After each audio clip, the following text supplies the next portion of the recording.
I'm going live on Facebook as well. Oh my gosh. Who's messaging?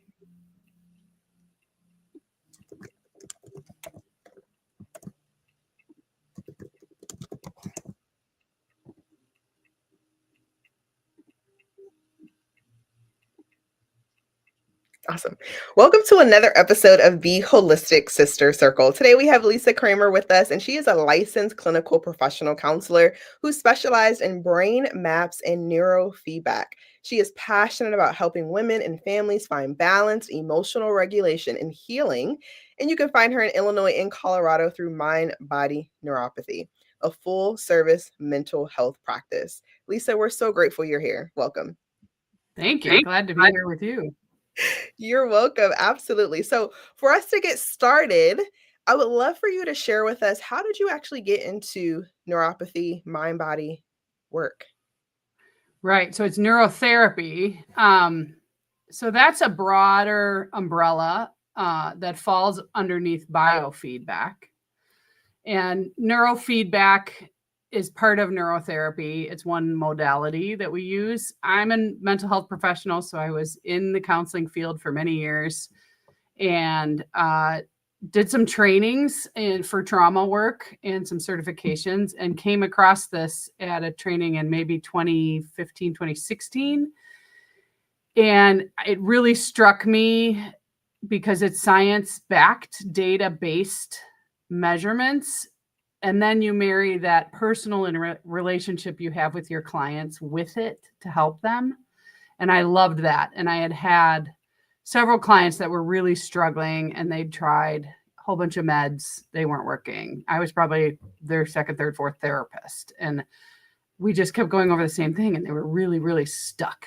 And, you know, when you work with people because you want to help people, and I just had this sense that there's something more that's going to help them. And so I came across it, took the deep dive right away, learning as much as I could. There's a lot of types of neurofeedback and neurotherapy. There's a lot of approaches. And so slowly kind of wound my way through different ones until I found the approach that I find the most helpful. Okay, this is really interesting. I do apologize. Neurotherapy and neurofeedback. One of the things that I was just curious about too, how would someone know if they even needed to focus on neurofeedback? What would that process like? Why would I? I kind of get the ones that they've tried all kinds of therapy, right? They've tried cognitive behavioral therapy. They've tried EMDR. They've tried holistic approaches with diet or supplements. They've tried, they've gone to the doctor for all these complaints like chronic pain or fatigue or brain fog, and they feel they're not being heard, or they've tried everything that the doctors have offered and they're just stuck.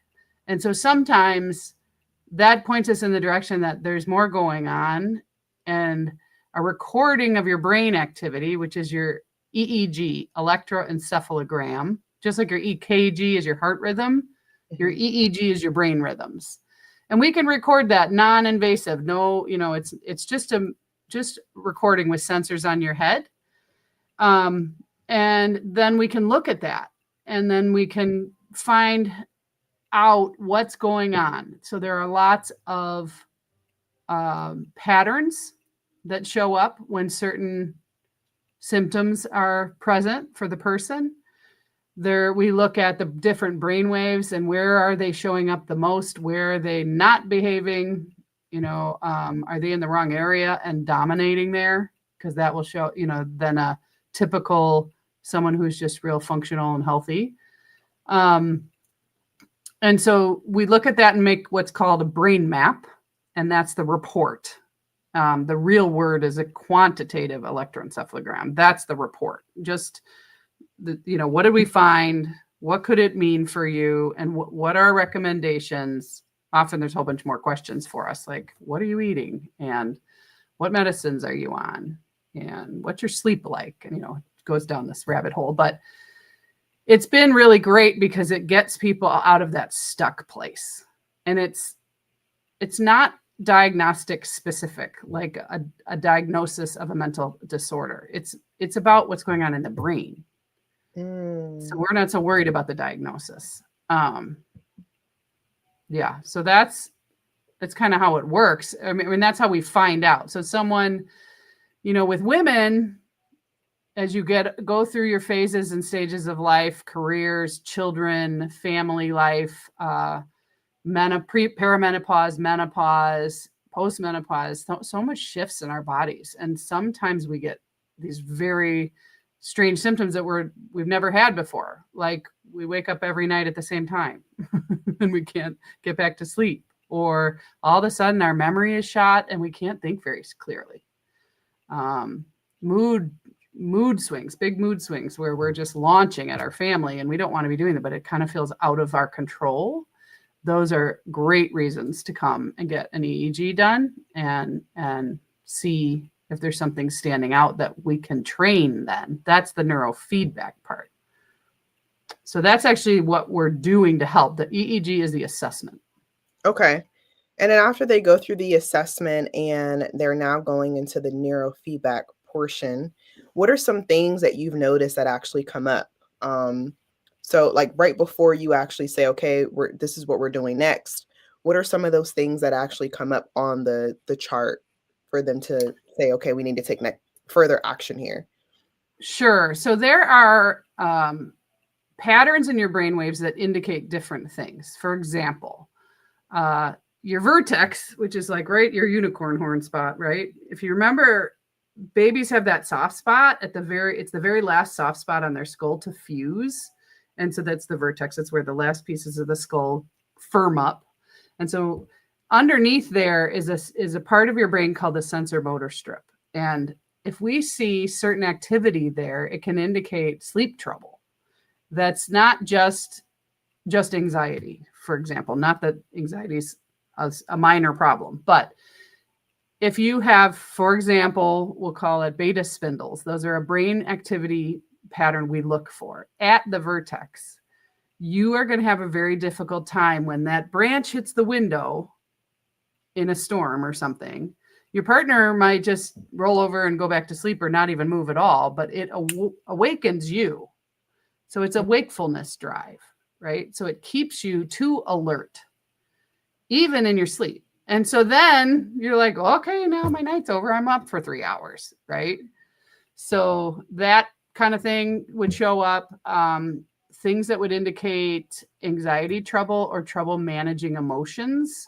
And this is for all ages. A lot of little ones we work with that are having meltdowns and there's more going on and they truly can't help it. There's something going on in the brain that's just triggering them. Depression, we see stuff that can indicate OCD type tendencies, stuff getting stuck on something and unable to move off of it. So you think of rumination, where we just think on the same thing, we chew on it over and over and over, and we can't get it to let us go. Other things like PTSD and panic and things like that. There's learning indicators if there's areas that work with language or math. We see things that show what your processing speed is. So how fast you are taking in information and handling it well in your brain's super fast. So like a split second. So there's a lot. It gives us so much information, even down to, is there inflammation? Is there blood flow issues? Wow. Is there reason to call in a cardiologist or a neurologist? Or functional med. We work with functional med too. So, wow. Yeah. And I know you talked a little bit about working with children. Have you worked with children with autism, or is there any correlation? Mm-hmm. Yeah, no, it's wonderful. Autism is a broad name that has lots of parts to it. So it's not just one thing that's going on. It's a culmination of many kind of dysregulated systems, and then they come together. So if you think of the classic where they're socially unable to connect with kids, eye contact's low, verbal interaction is difficult for them. They get thrown off by changes, things like that a neurotypical child doesn't know what to do with, right? So then they get really isolated because the other kids don't know how to manage them. And But those are patterns. And so the social prosody, we call it, which is your kind of your ability to read the room, your ability to interpret what's going on with someone else correctly, as well as what's going on with you. Those areas they exist in the brain. And so we'll see that, or we'll see the speech centers are disrupted. Emotional, again, where they had, a lot of meltdowns and can be really tough on the families. And that's one of my favorite things to work with is little ones that have emotional dysregulation. And not even just little ones, it can be teens, it can be, because if you help that, you're helping the whole household. Everybody gets a break. That's a really tough pattern to deal with. And it's often beyond their control, and it's not due to parenting, and it's not, it's tough stuff. So yeah, we do work with that quite a bit. Yeah, and the reason I asked too, because we have so many listeners that actually have children with autism. And to your point, with you working with quite a bit of them, I would love to know if you could just share a story, just to give them some encouragement. I think that would go a long way. And to know that whatever they're going through doesn't have to stop there. So if you could just share a story, maybe you've recently worked with a family and what the result was with that. Yeah, sure. So there's let's see, I got to be careful, right? Of course, confidentially wise. But I think of this family that came in and they have 2 children, and one is on the spectrum, classically, not severely impaired. So it's still verbal, but pretty internally focused. So not verbally outwardly much unless very prompted. Okay. And was very, at first, very withdrawn from us. And we work as a team. I have an awesome staff. So this is in Colorado, but, and so, very little interaction, very little. And then over time, we get reports, and we need reports from parents. That really is helpful. And any other provider that they're engaged with, we try to have like a care team connection. But what was neat was I hadn't seen them in a while because I'm running back and forth between the states, whatever, but I had come in, and the next thing is they walked past me and they said, "Hi, Lisa." So I was like, wow, that's so different, because they hadn't seen me in, a couple weeks, and they're coming in twice a week. This one actually came in 3 times a week. So the changes and, stories like, they crawled up next to me and hugged me, and they hadn't done that, which that can be a difficult thing for the parents, that they're not getting that reciprocal connection emotionally from those children. And to have that was, just moved mountains for them. So, but usually also big improvements in school and behavior, and then learning happens better, and they make friends, things like that. It doesn't cure everything, I'll say that. But it definitely can blunt edges and help in certain areas quite a bit. I love that. And what would you say to parents who may be going through something similar and they may be looking into mind mapping? I would say definitely do it, right? Because sometimes, and we had this wonderful intern that was her second career. And so she had been a nurse. Shout out to Andrea.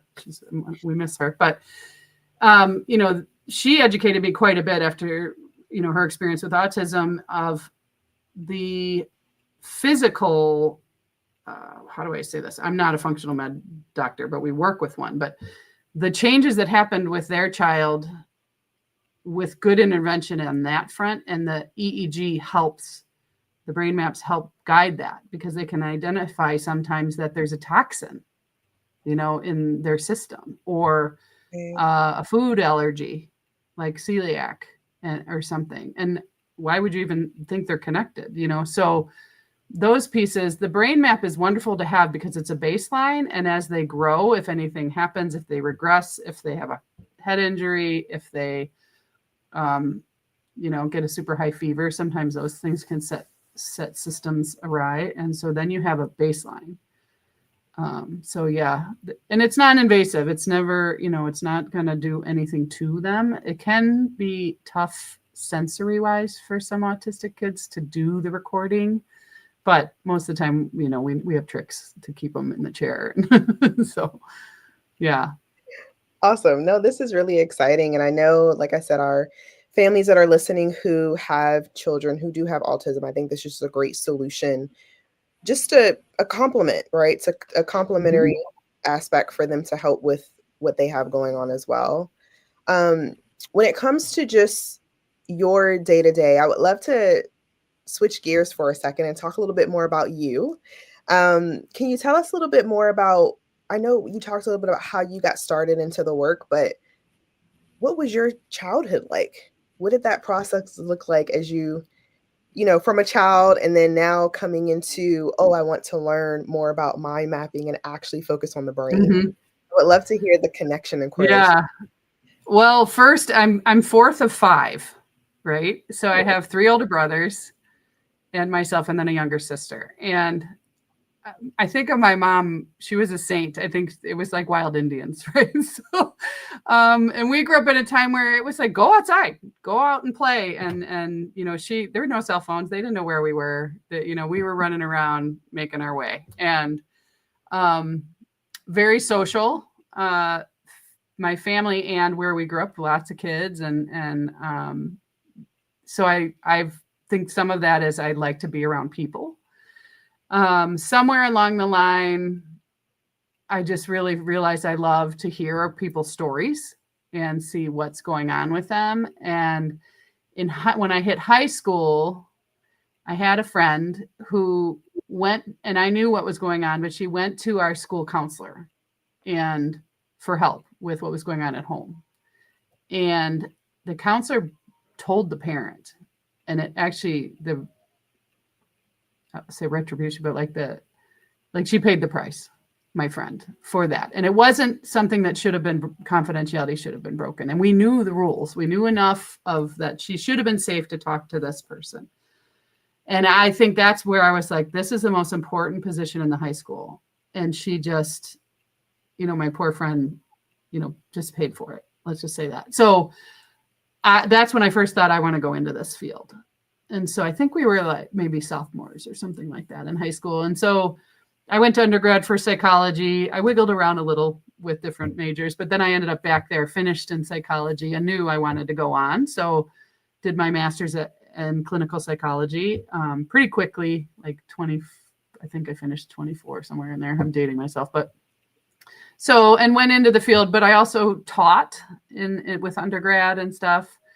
And it's never boring to me. There's so many directions that it's like, I always talk to young people if they want to study psychology. I think it's the best because you can go a million directions. There's so much to learn and there's so many cool things you can be involved in with it. So, but I'm also a science mind. I like data. And so that's, I think, why the neurofeedback piece clicked so much for me. And that's a we'll never stop learning field, right? There's tons of research going on. There's a lot of neuroscience, as you, I'm sure, come across too. And that's pretty exciting, whether we're talking about Parkinson's and dementia. Besides working with little ones with emotional trouble, like that's one of our focuses, but also concussion work.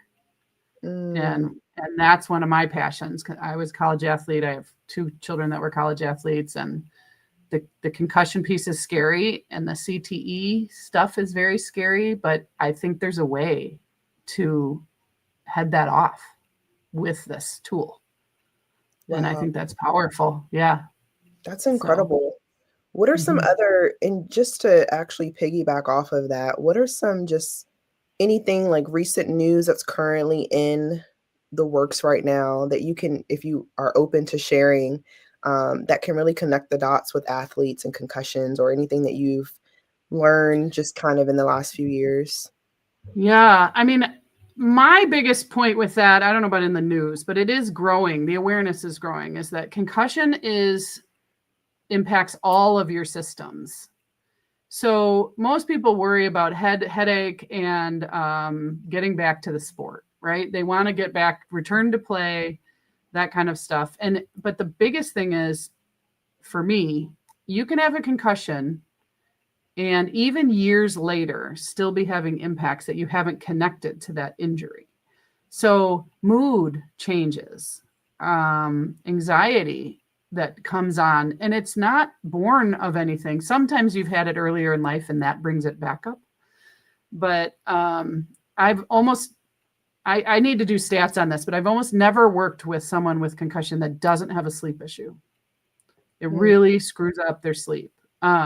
So I work with, I talk with and work with a lot of concussion, like physical therapists and occupational therapists, and they do the vestibular therapy and they do all the physical stuff. That's not my wheelhouse, right?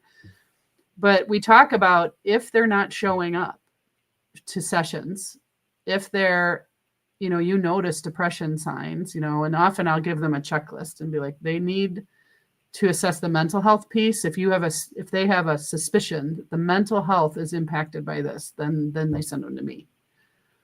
So that's a big deal. And the more concussions you have, the dementia risk goes way, way up. And that's, dementia is in the news all over the place, and it's in tons of research. They're trying their darndest, right? And there are breakthroughs. They're trying to figure out what causes it. There's different types, Alzheimer's, Lewy body, there's all kinds of types. But the CTE, the chronic traumatic encephalopathy, that comes up with the big, we hear about it with professional athletes, but it's present in non-professional people too. It's from repeated concussive incidences, maybe not concussion, right? So I think of a professional soccer player that heads the ball over and over and over, or a wrestler that gets thrown down over and over and over. So there are some fantastic concussion foundations. Christopher Nowinski was a professional wrestler, and he's heading one of them that I follow, and I would love to connect with them. But so to know that this might be something to head that off, we hear from the families that are dealing with that, and it's hard, so hard. Yeah. So, oh gosh, what do you tell? Like, get a brain map. That's what you tell them. Take a look and find out. There are guys that don't want to, right? Or they're like, I don't want to know. But if you know, you can do something. Exactly. And then I know we didn't touch on a lot about the biofeedback after the mind mapping, but can you talk a little bit more about what that process looks like and why you decided to go that route? I know there's so many other things that you could potentially do right after doing the mind map, but why biofeedback? Well, so because so let me explain what it is first, and then I'll tell you why. So biofeedback is the bigger umbrella, and that means anything where you learn to train an internal state that is usually considered automatic, right? So biofeedback, you can learn how to change your heart rate, how to change your body temperature, how to change your gut trouble, all these kinds of things through what? Through it works with operant conditioning. So reinforcing behavior we want is operant conditioning, right? It's a learning paradigm. Neurofeedback falls beneath the umbrella of biofeedback. It's also called EEG biofeedback. But neurofeedback works with sensors on the head. So we're watching brain waves in real time. So a client comes in, they have 2 to 5 maybe sensors put on their head in an area we're trying to train. So going back to my example about sleep trouble, maybe we have one right up here and one on the back right. And they're watching a screen or listening to something or both. And if their brain is going in the direction we want, the screen stays bright and their video goes smoothly and the sound is crisp and clear, right? If the brain goes to the pattern that's causing the symptoms, the trouble, it looks like a shadow comes over the screen, or the video stutters, like, when you're buffering and you're like, wow. Or the sound gets quiet. There's different settings we can choose from. And without really having to try, the client's brain, not their mind where they have to try, but their brain will want to get back to that bright screen, that clear sound, so they can engage with what it was doing, watching a show, playing a game, listening to an audiobook, whatever we're up to. And so that bright screen, clear sound is the positive reinforcement for the brain wave we want. And so over time, it builds up. And so what's cool on our end, because we're watching a laptop with data while they're watching a monitor or whatever. At each session, it gets sooner and sooner. The screen stays bright longer. So the learning they did before starts to hold. And then 7, 8, 9 sessions, usually, they start to notice subtle things in their regular life. So maybe they woke up without the pit in their stomach, or they got through a math test that they would never be able to do before. They're small at first. And so often other people around them notice more than they do. But then the goal is to make those changes more robust and noticeable, and then more consistent. So they're holding all the time. And then when they get to be pretty solid, we start to wean off. And then it holds, because it's become a more efficient, functional way for their brain to work. So that's what your body is built for, right? So it holds. And most people we don't see again. We see their daughter, their neighbor, their coworker, so yeah. I love that. And you continue to Yeah. have the referral system. That's awesome. Mm-hmm. So for those who are, obviously just tuning in for the first time and they're super interested in just the work that you do, and maybe they don't necessarily live in Colorado, but they want to potentially attempt something like this, like what are some feedback that you would give them? What will be a parting gift that you would provide? Sure. So I would say there's 2 organizations that are professional organizations that have directories, and one is called bcia.org. It's Board Certification International Alliance.org. Sounds crazy, and then they have a directory, so you can look up by state, city, whatever. And then the other one is called IQCB. So the BCIA is for people that are certified providers of neurofeedback, biofeedback, heart rate variability, peak performance, all these certifications that we have to go through. Then the IQCB is for EEG board. That's a different kind of a different group, but most of them they work together or they do both. So you can find someone who's gone through a stringent, standardized training with mentorship, with study, with practice. And you really, if you're going to mess with your brain, you want someone who's really well-versed. Right. So those are where I would start. There's a lot of things called neurofeedback out there on the market that aren't necessarily that. So you really want to ask practitioners, how long have you done this? Do you have any specific certifications? Those would be good questions to ask to find somebody that's good in the field. Okay. Super helpful. Well, thank you so much, Lisa. This has been amazing. I'm so grateful to have you here. Now, if anyone wanted to connect with you further, what would that process look like?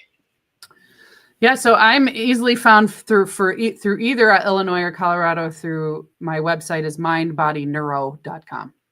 And you can link to us either way, either place through there. We're all over the socials with also Mind Body Neuro, LinkedIn, Insta, Facebook, all that stuff, Google. So that, reaching out with questions is absolutely encouraged. Don't hold it in your head. Let me know what you're wondering, right? So, and we're all happy to answer questions and give you direction if you're, don't know which way to go, or, and sometimes it's not the right fit. So we'll offer some other ideas, but that's the best way to find us. Absolutely. Well, thank you so much again. Until next time. Hey, take care.